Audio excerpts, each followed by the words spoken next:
할렐루야, 사랑하는 성도 여러분. 오늘도 하나님의 말씀으로 하루를 열고 새 힘을 얻어 주님의 은혜를 누리는 시간이 되시기를 축복드립니다. 오늘 우리가 함께 묵상할 말씀은 창세기 22장 1절에서 5절 말씀입니다.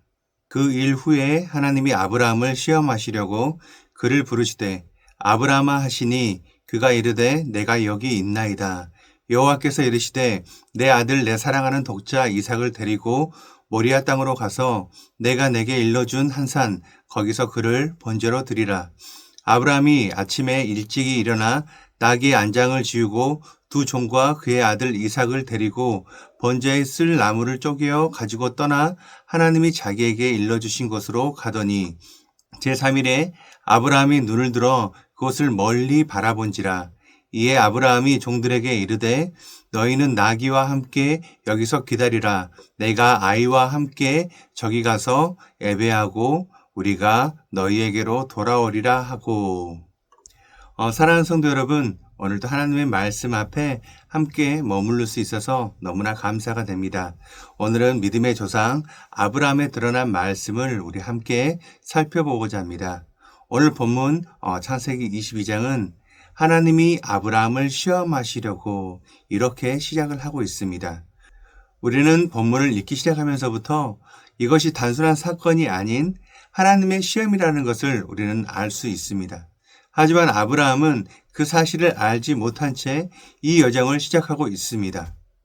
그는 아들의 생명을 요구받는 이 명령이 진짜인지 아니면 시험인지 아무것도 알 수 없는 상황 속에 놓여 있었던 것이죠. 그 명령은 이렇게 시작이 되었습니다.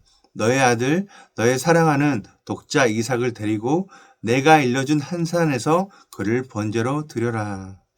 너무나도 충격적입니다. 하나님께서 주신 선물, 기적처럼 주셨던 그 아들을 다시 돌려달라고 말을 하고 있는 것이죠. 이삭은 아브라함이 하나님으로부터 약속을 받고 수십 년을 기다려 얻은 아들입니다. 너무나 귀중한 아들이라는 것이죠. 그토록 오랜 기다림 끝에 100세가 넘어서 얻은 아들입니다. 그가 모든 것을 버리고 순종했기에 주어졌던 열매였습니다. 이삭은 아브라함의 전부였던 것이죠. 그런데 하나님께서 그 아들을 제물로 바치라라고 이렇게 말씀을 하고 있는 거예요. 이 말씀을 읽으면 우리 마음도 복잡해집니다. 이건 단순한 감정적 충격이 아니었습니다. 당시 고대 중동 사회에서 장자는 가문의 미래와 이름, 모든 희망과 영광을 담은 존재였습니다. 하나님께서 아브라함에게 요구하신 것은 단지 아들 한 명이 아니라 그의 전 존재와 미래, 소망 전체였던 것이죠. 하나님이 왜 이렇게까지 하셔야 했을까요? 그분은 과연 어떤 뜻을 가지고 계셨을까요? 사랑하는 성도 여러분, 우리가 이 본문을 통해 깊이 묵상해야 할 것은 단순히 아브라함의 순종이 아닙니다. 더 중요한 질문은 바로 이것입니다. 나는 하나님을 사랑하는가? 아니면 하나님이 주신 선물을 사랑하는가? 아브라함은 오랜 시간 기다리며 점점 더 간절히 이삭을 바라게 되었습니다. 그 고통의 세월만큼 이삭은 아브라함에게 너무나 소중한 존재가 되었고 이제는 삶의 무게중심이 하나님이 아니라 이삭으로 옮겨가고 있었습니다. 그렇게 하나님은 이삭을 바치라는 이 요구를 통해서 아브라함이 진정으로 하나님을 사랑하는가 아니면 하나님의 선물을 더 사랑하는가를 드러내고자 하신 것입니다. 우리에게도 마찬가지로 이삭이 있습니다. 가족일 수도 있고 자녀일 수도 있습니다. 일터나 재정, 건강 혹은 오랜 꿈과 목표일 수도 있습니다. 그 모든 것이 귀하고 하나님이 주신 은혜인 줄 우리는 알고 있습니다. 그런데 그것이 하나님보다 더 중요해질 때 그것은 바로 우상이 된다는 거예요. 하나님보다 더 사랑할 것이 있다면 그것이 바로 우상입니다. 하나님은 그것을 원치 않으십니다. 하나님은 우리의 마음 중심에 하나님 자신이 자리를 잡으시기를 원하십니다. 본문 5절에서 아브라함은 함께 온 종들에게 이렇게 말씀을 하세요. 우리가 너희에게로 다시 돌아오리라. 아브라함은 내가라고 말을 하지 않았어요. 우리가 라고 말을 했습니다. 하나님께서 이삭을 드리라고 하셨기에 사실 혼자 돌아오는 것이 맞다는 것이죠.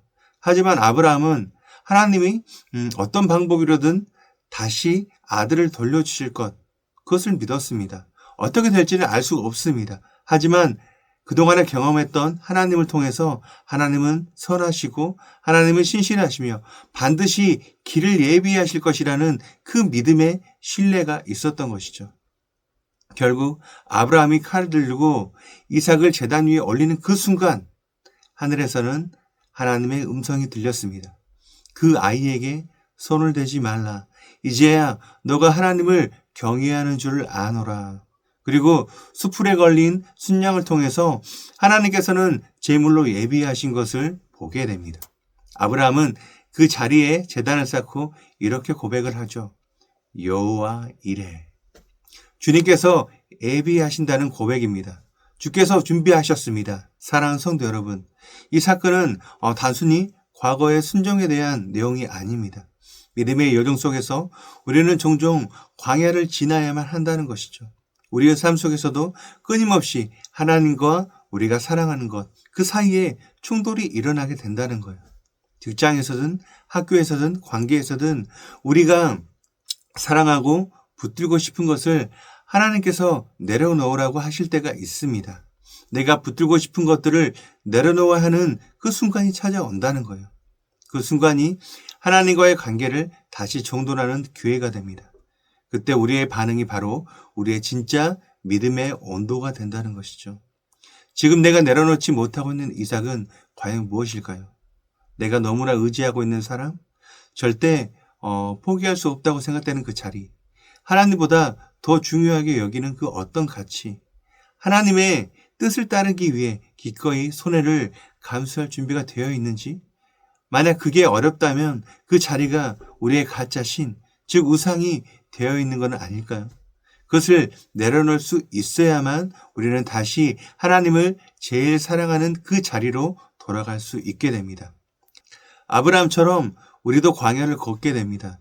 익숙하고 편안한 것을 떠나 더 큰 믿음의 세계로 이끌림을 받게 됩니다. 그 광야에서 하나님은 우리의 사랑을 정결하게 하십니다. 하나님께서 아브라함을 다루신 그 방식은 거칠어 보였지만 그것은 자비였습니다. 아브라함이 이삭을 내려놓았기에 그 후에야 그는 하나님을 온전히 경외하고 아들을 건강하게 사랑할 수 있게 되었습니다.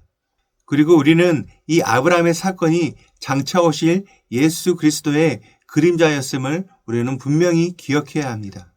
아브라함과 이삭 이후 갈보리 언덕에서 또 한 분의 독자, 하나님의 아들이 십자가에 달리셨을 때는 그분을 대신할 순양도 없었고 하나님의 음성도 없었습니다.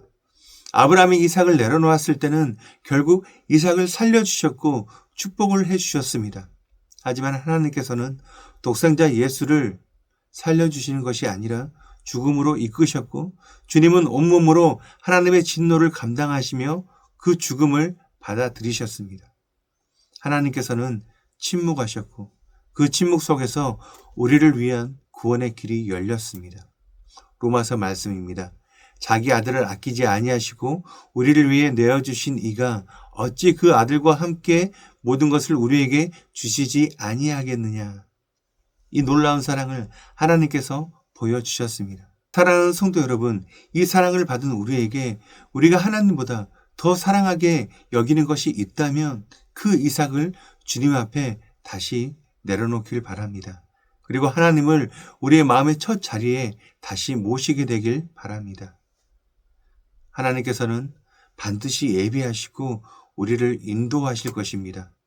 오늘도 십자가로부터 흐르는 여호와 이레의 은혜가 우리 성도님들의 삶 가운데 하루 가운데 충만하게 임하기를 축복드립니다. 우리 함께 기도드리겠습니다. 거룩하신 하나님 아버지, 오늘 또 우리를 주님의 은혜 안으로 부르시고 예배로 모이게 하심을 감사드립니다. 말씀을 통해 아브라함이 아들 이삭을 온전히 주님께 내어드렸듯 우리의 삶 속에서 가장 귀하고 소중한 것까지도 주님께 맡길 수 있는 그 믿음을 허락하여 주시옵소서. 때로는 우리가 가진 재능과 가족, 꿈 같은 선물들이 어느새 우리의 마음속 우상이 되기도 합니다. 하지만 오늘 말씀을 통해 우리를 깨닫게 하신 것처럼 우리는 하나님 자체를 가장 사랑하며 예배하는 존재임을 기억하게 해 주시옵소서. 여호와 이레로 역사하시는 그 주님을 신뢰하며 무엇을 내려놓아야 하든 두려워하지 않게 하시고 하나님의 그 계획과 길이 언제나 선하고 완전하심을 믿음으로 고백하게 해 주시옵소서. 무엇보다도 우리에게 독생자 예수 그리스도를 아끼지 않고 내어주신 그 사랑을 깊이 기억합니다. 갈보리 십자가에서 드러난 그 희생이야말로 우리를 향한 하나님의 끝없는 자비와 은혜임을 깨닫게 해 주시옵소서. 자신의 모든 것을 내어주신 예수 그리스도를 닮아 우리의 주님 앞에 온 마음을 드리는 삶을 살도록 우리를 이끌어 주시옵소서. 혹시 우리가 붙들고 있는 이삭이 있다면 그 자리에서 다시 주님을 바라보게 해 주시옵소서. 돌이키게 해 주시옵소서. 주님보다 더 사랑했던 모든 것을 내려놓는 그 순간이 진정한 자유와 기쁨의 출발임을 알게 하셔서 오직 하나님을 온전히 예배하는 교회와 성도가 되도록 인도해 주시옵소서. 이 모든 것들을 예수 그리스도의 이름으로 기도드립니다. 아멘. 오늘 우리가 함께 기도할 도구기도 제목은 나눔과 섬김을 통한 지역사회 복음화를 위하여입니다.